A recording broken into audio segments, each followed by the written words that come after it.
Months after state leaders tried to convince our investigative reporter Chris Vanderveen that he wasn't likely to find any big problems in the state parole system, those same state leaders are now telling Chris, in essence, thanks for finding a really big problem in the state parole system.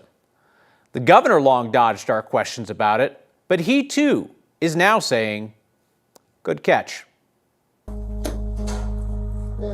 18 days after he murdered a man he didn't know in Colorado, James Neal led police in Wyoming on a wild chase. Inside his car, according to the arrest report, meth, marijuana, and 7 guns. That's yours if you want. During a 2-hour interview, Neal talked about voices in his head and the meth he used often to deal with them. It opens up kind of a more steady connection to being able to talk to them. The man he murdered in Colorado, Who was Mike? My older brother. was one of Marilyn Lohmeyer Howland's best friends. Kind, funny, king of one-liners. You know, he just popped into his head all the time. Mike Lohmeyer sat in his car when Neal approached and shot him. Neal was on parole at the time. Do you think the parole system failed here? I feel it did. I feel like Mike would be alive if this guy hadn't been on parole. Neal's most recent risk assessment suggested he was moderate risk to reoffend. It contained at least one mistake, Section 1.3, prior incarceration. His parole officer marked no, 0 points. Not true. Neal received a 2-year prison sentence in 2019 on a felony menacing charge. My brother didn't deserve this.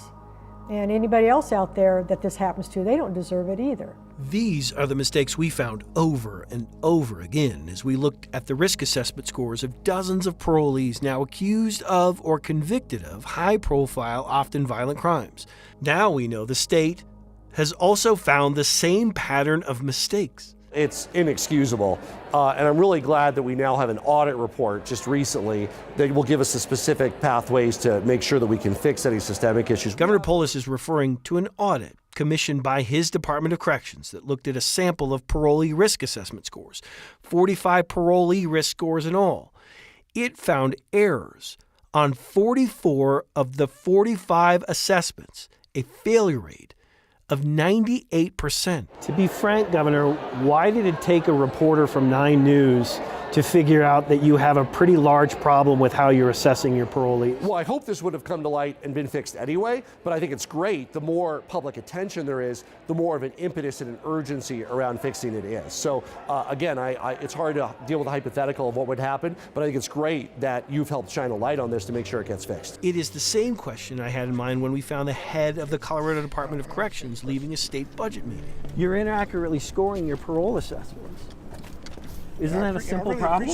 One thing I really appreciate you bringing the things to the attention that you have, because you're actually right. There are some things that we're doing better, and we are working on doing better. So what are you going to do to fix it? Well, as we stated, Chris, we're already working on that acceleration of risk assessments.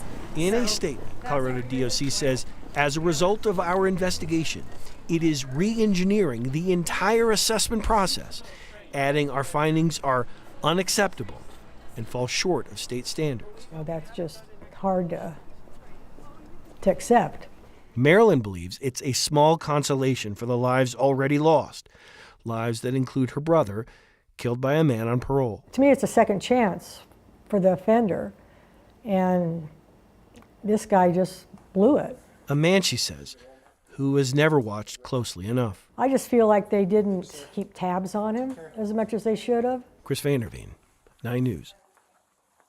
The governor says he will personally make sure the Department of Corrections lives up to its pledge to reform this broken system. And you can bet Chris Vanderveen will do the same.